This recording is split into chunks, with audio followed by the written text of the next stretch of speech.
नका रे तुम्ही सारखं नेता नेता करू. माझ्या समाजाच्या लेकराला कलंक लागू देऊ नका. समाज सांभाळा. आपले सोन्यासारखे लेकरं मोठं होण्यासाठी सांभाळा.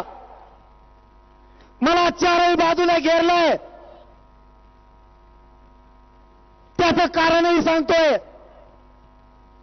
मी तुमच्यात असो अथवा नसो, पण माझा समाज आणि माझ्या समाजाचे लेकरं संपू देऊ नका. तुमच्या लेकराच्या डोक्यावर गुलाल टाका. दुसऱ्याच्या डोक्यावर गुलाल टाकण्याच्या नादात कलंक माझ्या लेकराला समाजाला लागू देऊ नका. तुमच्या सगळ्यांच्या पाया पडून सांगतो. यांनी असं घेरलंय,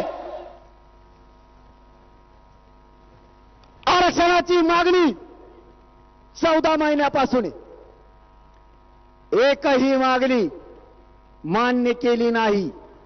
फक्त सांगताना सांगितलं विरोधात असणारे म्हणायचे. 5 मिनिटं ऐका, आता महत्वाच्या मुद्द्याला हात घालतो. आवाज तर येत असेल ना तुम्हाला? हा, मग आवाज येतोय.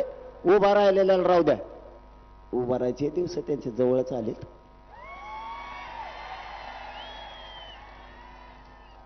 ते उभा नाही म्हणलं मी, लयच खुश होते तो पटकून.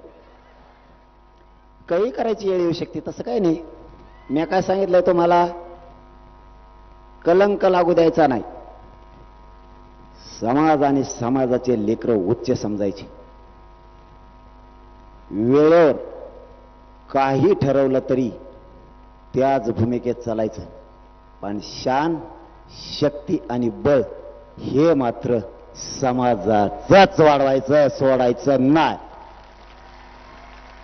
होऊ दे काय व्हायचं ते. मग 14 महिने झाले या राज्यात गोरगरिबांच्या लेकरासाठी उठाव.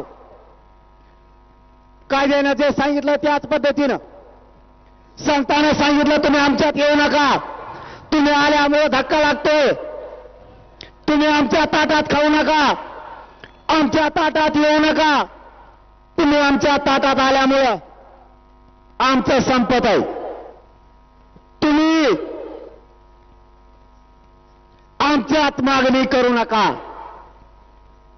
आधीच भरपूर आहेत. तुम्ही ह्या आरक्षणात येऊ नका. आधी 400 450 जाती आहेत आणि त्याच्यात तुम्ही पण येताय. येऊ नका. आमचं कमी होतंय. आता मला याचं उत्तर पाहिजे. मला आणि माझ्या इथं जमलेल्या करोडो समाजाला शब्द पाहिजे आणि उत्तरही पाहिजे. तुम्ही काल परवा मोठ्याल्या 17 जाती आरक्षणात घातल्यात. आता तुम्हाला धक्का लागला नाही का? धक्का लागतो म्हणणारा कुठे?